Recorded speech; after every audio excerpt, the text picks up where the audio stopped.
మీ ఎలాంటి వ్యాపార ప్రకటనలకైనా వెంటనే మా ఛానల్ సంప్రదించండి. మన ప్రేక్షకులందరికీ కూడా విజయదశమి, అలాగే ఇదే నెలలో మనం దీపావళి చేసుకుంటున్నాం.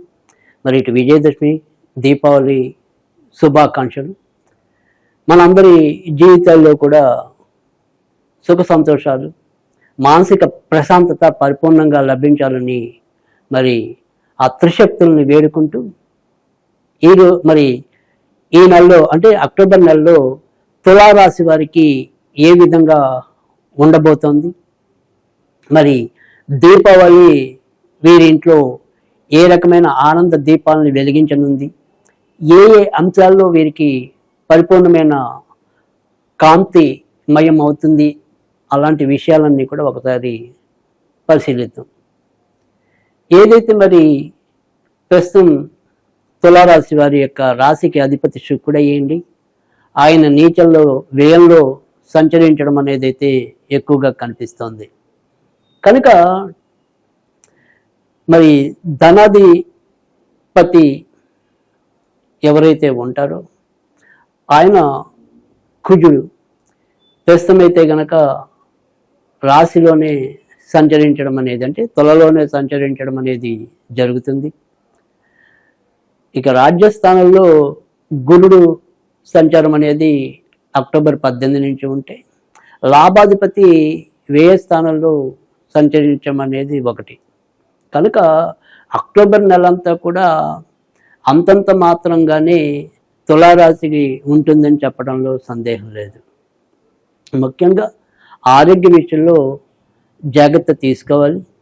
ఏదైనప్పటికీ కూడా రోగం తగ్గింది అనుకున్నది కూడా ఒకసారి మళ్ళీ తిరిగి చూపించడానికి తన యొక్క ప్రతాపం అనేది కూడా ఈ నెలలో ఉంటుంది. ఎప్పుడైతే మరి రాశికి సంబంధించిన వాడు వ్యయంలో నీచంలో సంచరించడం అనేది, తర్వాత మరి ద్వితీయాధిపతి రాశిలో సంచరించడం అనేది, వీటన్నిటి పరిస్థితుల వల్ల చూసినప్పుడు ఇటు కొత్తగా అనారోగ్యాలు రావడానికి కానీ, ఉన్న రోగాలే మళ్ళీ తగ్గినట్టే తగ్గి మళ్ళీ పొడసూపడానికి కానీ ఆస్కారం ఎక్కువగా ఉంటుంది. కనుక వ్యక్తిగత ఆరోగ్య విషయం అనేది ఒకటి, భార్యాభర్తల మధ్య ఉండే సంబంధ బాంధవ్యాలు రెండు, మూడోది నాన్నగారి వైపు ఉండే వ్యక్తులు, వీళ్ళతో మన యొక్క సయోధ్య కానీ, లేదా వారి వల్ల మనకి కావాల్సిన ప్రయోజనాలు కానీ, ఇలాంటి విషయాల్లో కొంత వ్యతిరేక ఫలితాలే ఎక్కువగా కనిపిస్తున్నాయి. ఇక వృత్తి ఉద్యోగాల్లో కూడా వీరు తలకు మించిన భారాన్ని మోయవలసిన పరిస్థితి. ఒక పక్క శారీరకంగా ఇబ్బందులు అయితే, మరొక వైపు ఈ ఉద్యోగ మానసిక ఒత్తిడి, ఈ రెండింటిని సమన్వయం చేస్తూ ముందుకెళ్ళటం అనేది కొద్దిగా ఇబ్బందికరంగానే ఈ తులారాశి వారికి అక్టోబర్ నెల కనిపిస్తుంది. సంతాన పరంగా మాత్రం ఎంతో కొంత ఊరట పొందటం అనేది అయితే ఉంటుంది. ఏదైనా సరే పుణ్య కార్యక్రమాల్లో పాల్పంచుకోవటం కానీ, తర్వాత మనం యొక్క నడవడికలో కొంతవరకు సరైన ధర్మపాలన కానీ, వీటన్నిటి వల్ల ఎంతో కొంత విపత్కర పరిస్థితులను దాటుకుని ముందుకు వస్తారు తప్ప, ఏదైనప్పటికీ కూడా మనసుకి నిశ్చింత లేకపోవటం, ప్రశాంతత లేకపోవటం అనేది కొద్దిగా ఎక్కువగానే తులారాశి వారికి అక్టోబర్ నెలలో కనిపిస్తోంది. విదేశాలకి వెళ్ళాలి అనుకునే ప్రయత్నాల్లో కూడా భంగపాటు అనేది ఎదురవడానికి అవకాశం ఉంది. ఇప్పటికే విదేశాలు వెళ్ళిన వాళ్ళు కూడా ఇంకా మనం తిరిగి వెనక్కి వచ్చేద్దామా అనే ఒక సందేహాత్మక స్థితికి లోనవటం అనేది కూడా కనిపిస్తోంది. కొత్తగా పెళ్లి కావాలి అనుకునే వారికి ప్రస్తుతం మరి సప్తమ స్థానాన్ని కుజుడు వీక్షించడం, ముఖ్యంగా స్త్రీలకైతే గనక ఎక్కువ అనుకూలత అనేది, పురుషులకైతే గనక కొద్దిగా తక్కువ అనుకూలత అనేది అయితే కనిపిస్తుంది. ఇంకా ఏదైతే మరి మీడియా రంగానికి, సినిమా రంగానికి సంబంధించిన ప్రధానమైన కారక గ్రహాలు ఏవైతే ఉన్నాయో అవి మరి సరైన పరిస్థితుల్లో లేకపోవటం వల్ల కళా రంగంలో ఉన్నవారికి, సాంఘిక మాధ్యమ రంగాల్లో ఉన్నవారికి, సినీ రంగాల్లో ఉన్నవారికి ఆశించిన అవకాశాలు, చెప్పుకోదగిన విజయాలు లభించకపోవచ్చు. తర్వాత ఇదే నెలలో తులారాశి వారు ఎవరైతే ఉంటారంటే, సాధారణంగా ఇప్పుడున్న పరిస్థితుల్లో ఏది చూసుకున్నప్పటికీ కూడా ఒక్కోసారి కొంత తప్పటడుగులు వేయడానికి కూడా ప్రస్తుతం ఉన్న గోచారం మనకి కుజుడు శుక్రుడు కలయిక అనేది, అంటే కుజుడు వచ్చి మరి తులారాశిలో సంచరించడం అనేది, తర్వాత మరి లాభాధిపతి నీచ స్థానానికి చేరుకోవటం వల్ల వీరు తీసుకునే నిర్ణయాల్లో కూడా ఒక్కసారి కలంకిత పరిస్థితులు ఉండటం అనేది ఉంటుంది. ముఖ్యంగా ఎవరైతే మీడియా రంగంలో ఉన్నవారు అయితే ఉంటారో, అటు ఆడవాళ్ళు అవ్వచ్చు, మగవాళ్ళు కావచ్చు, కొంతవరకు కొన్ని పరువు తక్కువ పనులు చేసి అవి మరి 10 మంది దృష్టిలో పడే పరిస్థితి కూడా లేకపోలేదు.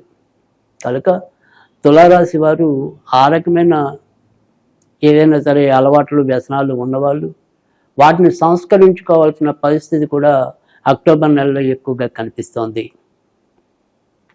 ఇక ఇదే తులారాశిలో జన్మించిన సంతానం, అంటే ఏదైనా సరే డిగ్రీ లేదా ఆపై స్థాయి ఉన్న చదువుతున్న వారికి అయితే కనుక ప్రస్తుతం ఎక్కువ శాతం మంచి ఫలితాలు రావడానికి అయితే ఉంటుంది. తర్వాత మరి కొత్తగా ఉద్యోగం పొందాలి అనుకునే వారికి కూడా షష్టమాధిపతి రాజ్యస్థానంలో సంచరించడం వల్ల కొత్తగా ఉద్యోగం రావాలని కోరుకునే వారి ప్రయత్నాలు ముఖ్యంగా అక్టోబర్ 18వ తారీఖు తర్వాత ఫలించడానికి అవకాశాలు ఎక్కువగా ఉంటాయి.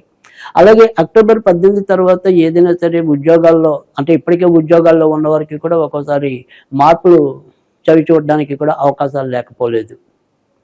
అయితే ఎన్ని ఒత్తిడులు ఉన్నప్పటికీ కూడా మరి రాశిలోనే అదృష్టాధిపతి కూడా సంచరించడం వల్ల ఏదో విధంగా అదృష్టవశాత్తు వాటి నుంచి బయటపడటం అనేది అయితే జరుగుతుంది.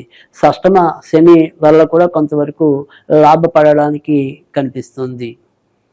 ఇక ఈ నెలలో వీరు ఏదైనప్పటికీ కూడా కొత్తగా వ్యాపారాలు ప్రారంభించాలి లేదా కొత్త వాటిని ప్రారంభిస్తాం అనుకుంటే కనుక వాటిని మనం ఈ నెలలో ఎంతో కొంత వాయిదా వేసుకోవటం అనేది అవసరం. ఒక్కోసారి వాటంతట వాటి వాయిదా పడే పరిస్థితి కూడా లేకపోలేదు. ఇక పార్ట్నర్షిప్ వ్యవహారాలకి కూడా ఈ నెలలో కొంత దూరంగా ఉండటం అనేది, ఇప్పటికే పార్ట్నర్షిప్ వ్యాపారాలు చేస్తున్న వారు కూడా పొరపర్జాలు రాకుండా చూసుకోవాల్సిన పరిస్థితి కూడా ఎక్కువగానే కనిపిస్తుంది. ఇక తులారాశిలో ముఖ్యంగా స్వాతి నక్షత్రంలో జన్మించిన వాళ్ళు ఎవరైతే ఉంటారో వారి యొక్క వ్యక్తిగత నడవడిక విషయాల్లో కొంతవరకు జాగ్రత్త తీసుకోవాల్సిన పరిస్థితి మరింత ఎక్కువగా కనిపిస్తుంది. ఇక ఇదే నెలలో మనం ఏదైనా సరే వ్యాపారస్తుల పరంగా చూసుకున్నట్టయితే కనుక భవన నిర్మాణ రంగంలో ఉన్న వారికి ఎరువులు, తర్వాత మరి తిండికి సంబంధించిన, అంటే క్యాటరింగ్కి సంబంధించిన వాళ్ళు కానీ ఇలా ఫుడ్ ఐటమ్స్కి సంబంధించిన విషయాల్లో అభివృద్ధి పొందడానికి అవకాశాలు ఎక్కువగా కనిపిస్తున్నాయి. వైద్య రంగంలో ఉన్నవారు ఒక్కోసారి తప్పిదాలు చేసే పరిస్థితి ఉంటుంది. కనుక సాధ్యమైనంత వరకు పొరపాట్లు లేకుండా దొల్లకుండా జాగ్రత్త వహించవలసిన సూచన అయితే కనుక వైద్యుడికి ఎక్కువగా కనిపిస్తోంది.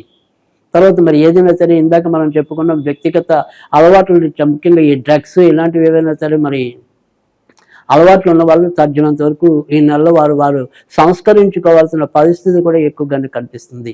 కనుక ఎలా చూసుకున్నప్పటికీ కూడా ఇది అంతంత మాత్రంగానే ఈ నెల తులారాశి వారికి ఆనందాన్ని ఇస్తుంది.